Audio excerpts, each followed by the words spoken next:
But what I thought I would do is I thought I'd take a step back for us now, and thought I'd visualize the speakers for you by help of a trusty Venn diagram.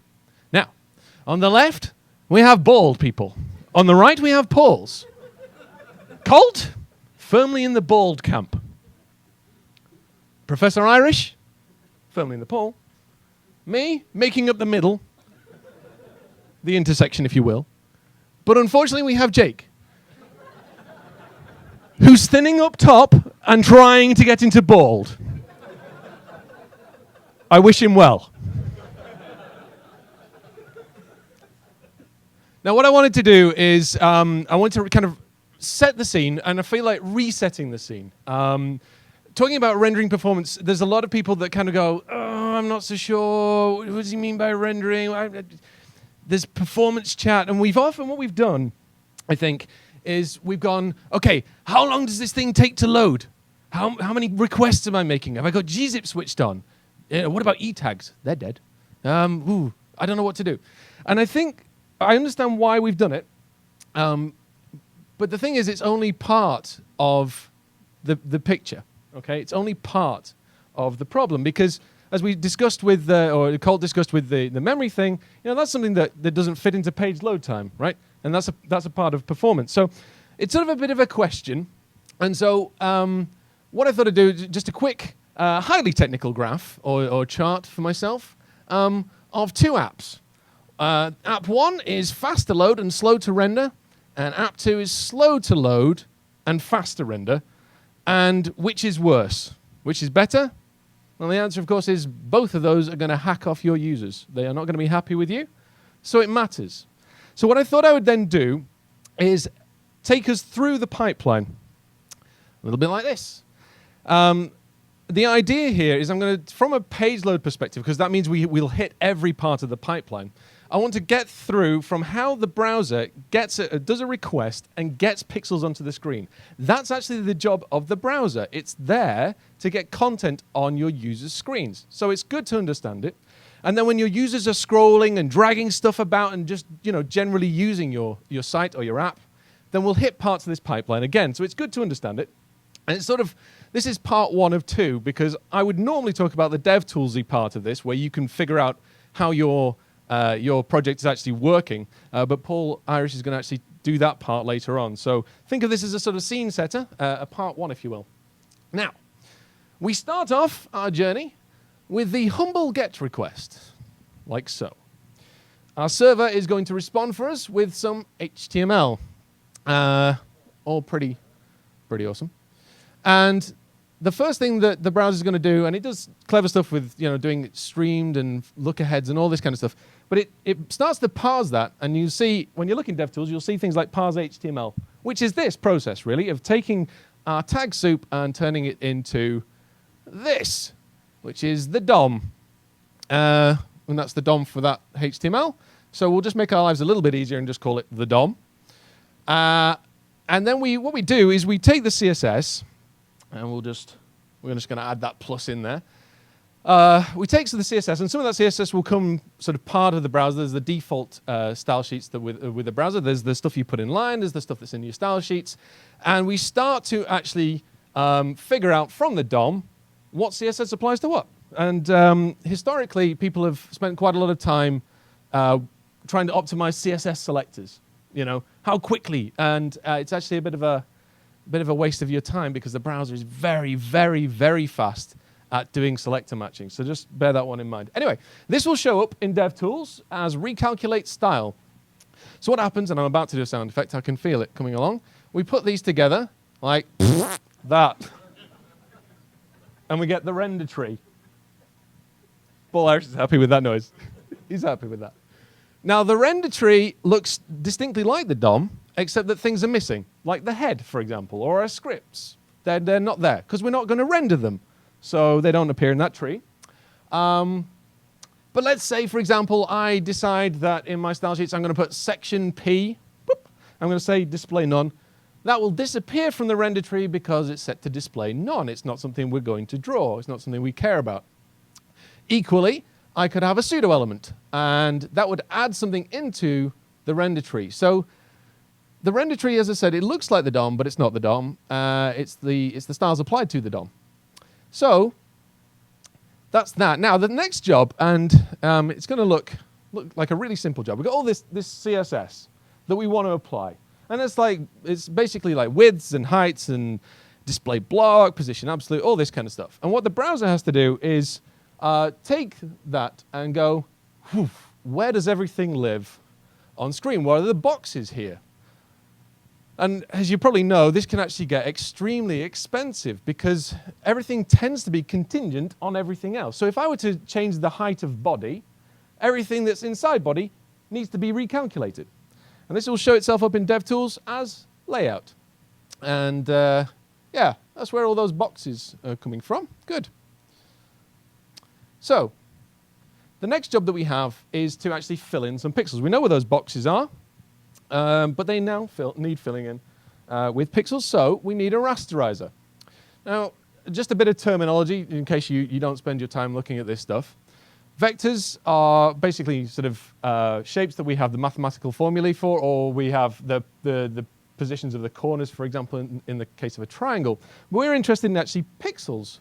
So what we actually have to do is we have to figure out from our triangle which pixels we need to fill in and what color they need to be. And this is the process of converting vector to raster, okay? All pretty simple. Now, if you and I were to have a fun afternoon and we were to create a rasterizer, we'd probably include methods like this. And I know that we would because these are the ones from Chrome's rasterizer, which is called Skier. And so you imagine there, draw points, draw ovals, draw rectangles, draw bitmaps, draw some text. You know, and if you've worked with the HTML5 canvas, a lot of this stuff will actually look quite similar. It's the rasterizer, basically. So now what we can do, I actually ran that HTML. I actually ran it through Skier and said, what did you do? And it told me. So I thought I'd show you what it does. Ta-da! But you probably didn't see what was going on. So why don't we have ourselves an instant replay? Now, you'll see that as we get through each of these calls, we're starting to build up the picture of what's actually going on. Draw a rounded rectangle, which isn't that clear, but that's the drop shadow. Draw the path. Here we go. Draw the bitmap, which is my face. Do a bit of tidy up, and we'll call it a day. DevTools is going to show you that as paint. That's how it goes about letting you know that it did some of that work. Now, some of this bears a little bit more scrutiny, I think. Specifically, DrawBitmap. Now, I was a good developer. I sent through my tiny JPEG. I compressed it. I'm good on the page load time. I'm happy. Well done me. But you'll notice that it's called DrawBitmap and not DrawJPEG or DrawPing or DrawGIF. GIF. Hands up for GIF. Ooh, it's going to be close. Hands up for GIF. You're wrong.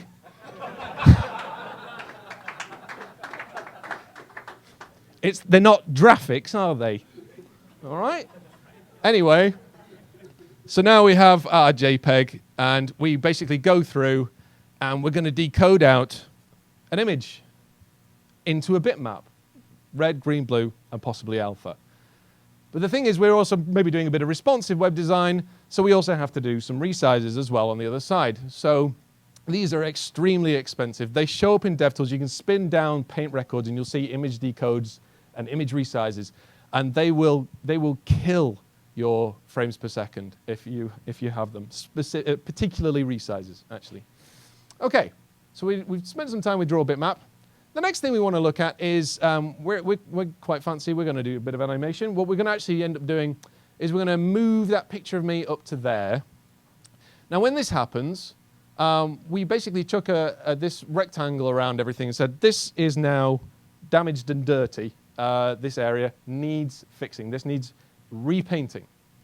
So we actually have to step through one by one and rerun all those commands with the drop shadow and the white box and the bitmap. And it doesn't take much imagination to figure out that if we have a lot of things that need painting, or we move something a really, really long way, that could be a hugely expensive thing that we just did. So what we do to work around that is we do these things called layers. Instead of having one surface that we render into, that we rasterize into, we have several. So this is my website, and this is actually, the masthead thing is a canvas. So why don't we just boost that out a little bit. Now what happens is we can basically do this so that when we want to change something in the masthead, we don't have to worry about the thing, repainting the thing behind. We keep it separate. This is extremely useful. What's also interesting about this, or at least to me, because I'm a nerd, is the next and previous buttons are actually DOM elements on their own, right? But they're sitting on top of something that was just boosted out to its own layer. So what Chrome actually ends up doing is it ends up creating more layers just for those. So you actually end up with 4 of the suckers. And these all get sent across the GPU, which we'll talk about in a second. And then composite layers is what you're going to see in DevTools. That's when it's taking all these layers and all this stuff, and it's basically going, shoop, putting them all together again. Figuring out what layers it needs, you know, where they need to live, all that kind of stuff. So those are the layers. They're pretty cool. And you might be asking yourself, I hope you are, how do I get a layer? That's exciting to me. You'll notice it's subject to change because it's an implementation detail. But all the same, let's have a look at them. 3D or perspective transform. Anybody use the null transform hack? Anybody translate Z happy? Yeah? Work for you? Good. OK, that's the classic one. Video elements, canvas elements, composited plugins like Flash or Silverlight, an animation on opacity, interesting, transform, filters like blur and all those ones. And then the last one, which are my next and previous buttons, those are rendered on top of an other layer. So those are the ones. You could imagine that we might add some more. We might. So the last little part, and this is the website from tonight, is to actually take those rastered images and send them across to the GPU. Now, the thing to bear in mind, all that rasterization that we did was done actually on the CPU. And when we do rasterization, this is a small detail. I just wanted to include it for completeness' sake. We actually rasterize into tiles. Doesn't make any difference to us as developers, but it's always, I just like to include it. I don't know. So there we go. That doesn't matter for what we do. But we have the CPU. All this work so far has happened on the CPU. So when people are talking about hardware accelerated this and that, so far, everything we've done was on the CPU. The last thing that we actually end up doing at this point is sending those tiles across to the GPU. Happy days. And that was a nice simple animation, but the bandwidth between CPU and GPU might be quite constrained, especially on a mobile device. It's very easy to saturate that link. And you can, if you're having to send across, if you're doing a lot of repainting, you're sending a lot of stuff across to the GPU, you might really struggle. So it's a finely balanced thing. Anyway, that's going to show up as composite layers. And finally, whoosh, there we go. We end up with something on screen. So now we know how you get from the humble GET request all the way through to some pixels on screen. So with that said, I am now interested in the bit where we control the workload. I really want to ask, are you the captain of your ship? Arr. But I'm not going to. So, but we are, and so seeing as we're in control, let's talk about some millisecond stuff for a second. Let's frame what we're interested in. When a user interacts with your site or your application, we have 100 milliseconds in which to respond for that user to feel like it was an instant response. If we take more than 100 milliseconds to respond to the user's interaction, we have failed. They will notice. The second thing that we care about is 16 milliseconds. If we're doing anything like scrolling or dragging or anything that's regularly animating and updating the screen, we have 16 milliseconds in which to get all the work done. Okay? So this is just to frame our argument here. Response time, 100 milliseconds. Frame time, 16 milliseconds. Okay? Bear that in mind. Now, all I'm going to do at this point, as I said, normally I'd show you some dev tools, but I'm going to just talk about some stuff you want to look at, some stuff you need to be careful of, and then Paul will actually run you through dev tools and the tools that are available to you. Small style changes can have big layout knock-ons. If you're, say, changing changing body, like I explained before, we have to relay out everything. Huge deal if you're trying to do that in an animation, for example.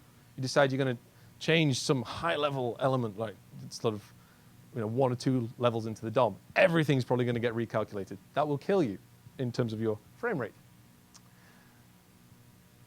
This is something of a common misconception, that layout is somehow always triggered by JavaScript. It's not. You can have a transition that's in response to a hover.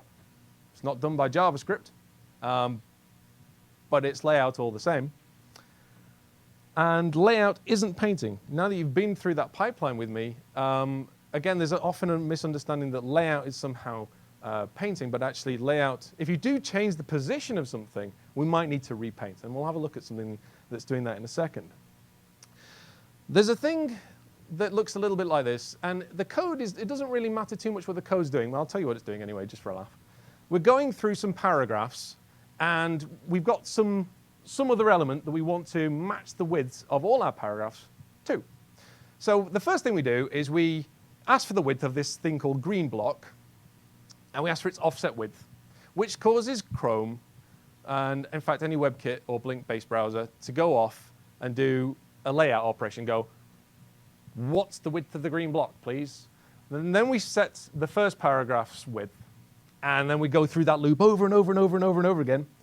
And that is effectively read, write, read, write, read, write, read, write, read, write. And that's not a good thing, because every single write invalidates the previous read. This is called layout thrashing. You do not want this in your applications. Okay. What you wanted to do, there we go, was to ask for the width once. Read, write, write, write, write, write. Happy days. Paint. Show you this demo. Right. There's this brilliant tool called Show Paint Rectangles. If you're ever wondering whether something's painting in Chrome, that is your tool. And what's going to happen is, see, I select some text, right? And you get this red box around it, and that's basically Chrome saying, I had to do some repainting here. Paul, thanks, Chrome. I expected you to do it, and you did. You're so reliable. Anyway, so what I've got is I've got these buttons. Oh yeah, scroll bar. That's getting repainted. Now, I've got this button up here that says animate. It is a highly realistic animation like this. Now, the interesting thing here is that this one big area needed repainting because we were moving everything inside. But we can also figure out that they've all been flattened down to one surface, one layer that we're actually painting into, right? So this is the thing that's getting invalidated. It needs repainting. That might be slow. So we're quite smart. What we want to do is we're going to use the translate Z hack to isolate all those boxes, and all we're doing is moving them around, and the GPU is really good at just moving stuff around. It's fantastic at it. So we're going to do that. There we go. Change them to black just so it's a bit easier. And then moving, you'll see we're not painting anymore, because we painted them once, all these layers, and then we just asked the GPU to move them around. This is an awesome way of using the translate Z hack. I've come full circle. I used to hate it. Now I love it, just for this reason. The danger that we then have is, I'm just hovering over it in this, animate the radii. Now, these boxes have a slightly rounded corner. What I've got is I've got an animation queued up that's gonna change the border radius of each of those boxes. Ready? Oh, look how much it crawls. So it's not always a good thing to isolate everything and put a translate Z hack on it, because you can end up creating a lot of extra work. If you end up having to paint each one of these things, these all need re-rasterizing, and then they all need copying over to the GPU. Ew. Should be what you feel. So this tool is amazing. When you want to figure out, is something getting repainted, what's getting repainted, switch on that tool, have a look at what goes red. If you see a big red flash across your whole screen, you've probably got a problem. Okay, so that's a good way to find that out. So painting, avoid it. You can't avoid it on the first time you page loads, but you want to try after that. You can promote elements to isolate them. If you have one element that is moving around and maybe does need repainting, promoting it is actually often a really good way to just make sure that nothing else has to be repainted unnecessarily. But bear in mind that it can also spawn other layers, like I showed with the next and previous buttons. You just want to be careful with it. Layers themselves do actually have a knock-on effect for memory, the management, and the transfer, as I've mentioned. So just be careful with that. Often people say, well, how many layers can I have? And there isn't a good answer to that, because it depends on the device that you're talking about and whatever else you're actually trying to do. So you just profile it and see if you can see how your frames per second is doing and respond to that, really. Paint storms, we were debating this term earlier, or what it really means. What it really comes down to is you wouldn't want to be caught in an actual storm. You don't want to be caught in a paint storm either. It's generally you're doing paint that you shouldn't be doing. You're either painting too much or you're painting too often, all those kind of things. It's just a nice name for saying it's not what you want to be doing. You're doing too much paint, so don't do that. Interestingly, because the GPU is exceptionally good at these things particularly, they often don't cause paints. If you isolate something, isolate an element, and then monkey around with its opacity and transforms, we won't be repainting. Like those boxes, they didn't repaint. It's happy days. We all smiled a happy smile. Image decodes and resizes. Those are done on demand. So when we're rasterizing, we hit one of those DrawBitmap calls, we actually queue up the decodes and resizes. So it can make for very sporadic frame rates, let's call it, because we do it on demand. So when something comes into view that we need to rasterize, we go and get the image, we decode it, which could kill us. And for all intents and purposes, that's not a good thing. So bear in mind that handling images is expensive. You can't really avoid images on the web. But just bear in mind that handling them is expensive. So you want to see if you can mitigate it. And one of the best ways to do that is actually avoid resizing them when you can. And I say that frustratedly because responsive web design is A, popular, and B, quite cool. But it does put a really heavy tax on the browser. So if you're going to do it, just know that there's a tax and be happy to pay the tax. There you go. Now, requesting an animation frame, if you've not come across it, when you are changing things on screen, please avoid these. They are not timed to the browser's refresh cycle. So they will just run whenever suits. And that could be at the worst possible time for the browser. What you want to do is use friendly green request animation frame. It's so helpful. Anybody use jQuery? Yeah? Anybody use jQuery Animate? Yeah? Okay. It currently uses set interval. I would love that to change. In fact, I actually double-checked that from the jQuery source. It does use set interval. There are patches that you can apply that then switch it back to request animation frame. A simple enough thing to do, and it might be worth it for your project if you are using jQuery Animate as it stands today. Scrolling performance is a big, big deal, actually, because most of the time people scroll on the web. Apparently it happens quite a lot. Scrolling then, it does cause paints, because as content becomes visible, we have to rasterize, we have to paint that stuff. So we want to make sure that when we do it, we keep things light. The easiest thing to do with scrolling is to avoid doing anything in scrolling. There's a really good one, actually, that you might want to look at, which is it doesn't take too much imagination. If you're scrolling through and you trigger a hover on an element as you're scrolling, then we have to repaint the thing that you hovered. Then you keep scrolling and you hover out, and we have to repaint the thing that you now hovered out, just because you were scrolling past it. Okay? Now, if your hover effects are really expensive, that's going to be awful. What you want to do is you want to basically switch off anything changing. So you basically add a class or something that basically switches off hover effects while you're scrolling. Wait a little bit of time and then switch them back on again. Happy days. There's a HTML5 Rocks article about that I wrote. Pretty good. I mean, the idea is good. It wasn't my idea. I just wrote it up. Anyway, debounce scroll handlers. What do you possibly mean, Paul? I mean this. If you add a scroll listener to your window in this case, don't do anything inside that scroll handler. Please, for the love of all that is decent, don't do it. What you do, store the value if you need to. Great, super. And then schedule a request animation frame to handle the scroll, the thing that happened. Because you could get 5, 10, 20 of these events, but really, you probably only want one. You want the last one, most likely, to know the current scroll position because you're doing a parallax site. What? Just because it's cool doesn't mean it's right. Just throw that out there if anybody's listening. Okay, last thing I want to do, probably because we're running low on time, is just do a little bit of myth busting. JavaScript. And you'll notice I haven't talked about it at all. You'd have maybe thought I would, right? Because when we're not talking about page load time, we're talking about JavaScript and how slow it is and horrible. But it's not, actually. Work is often triggered by your JavaScript. You maybe change a class with .class name or class list or something, whatever. It's often triggered by JavaScript, but the work that's actually running is often carried out in C++. Layout is not done in JavaScript. Layout is done in C++. It's done lower down. So bear that in mind. And slow JavaScript is, this kind of idea that, oh, JavaScript is slow and that's why the mobile web is slow. No, it's not actually the reason most of the time.